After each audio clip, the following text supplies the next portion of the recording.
Sowon is walking to school when a strange man blocks her path. He coaxes her to share her umbrella. She senses he's not a good person and backs away, but he grabs her and drags her into an abandoned building. For hours, she is tortured. After the monster leaves, the little girl, severely injured, manages to call the police herself.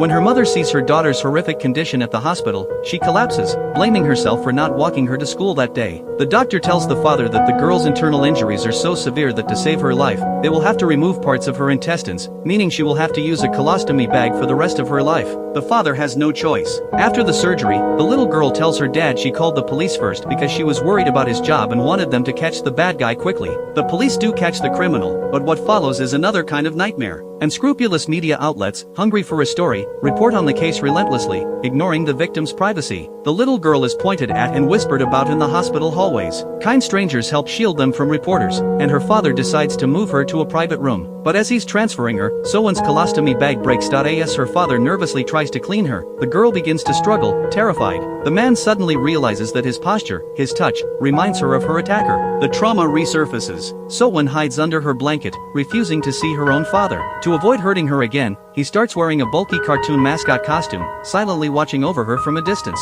After being discharged, Sowon is terrified of all men, including her father. But when she gets home and sees that her classmates have covered the front door with messages of love and support, her spirits lift slightly. On the way to school, her friends act as her bodyguards, surrounding her, while her father follows behind, hidden inside the cartoon costume. Judgment Day arrives. The defense presents a report showing the attacker was severely intoxicated on the day of the crime. Therefore, the judge announces, according to the law, he can only be sentenced to 12 years in prison. The family's request for damages is denied. 12 years. For the price of a lifetime of pain for Sowon. Hearing the verdict, the mother runs into the courtroom, weeping and begging for a retrial. The father, his eyes bloodshot with despair, grabs a wooden plaque from a table and lunges at the killer, ready to deliver his own justice. But in that moment, Sowon runs forward and throws her arms around her father's legs. She is terrified that her father, because of her, is about to make a much bigger mistake.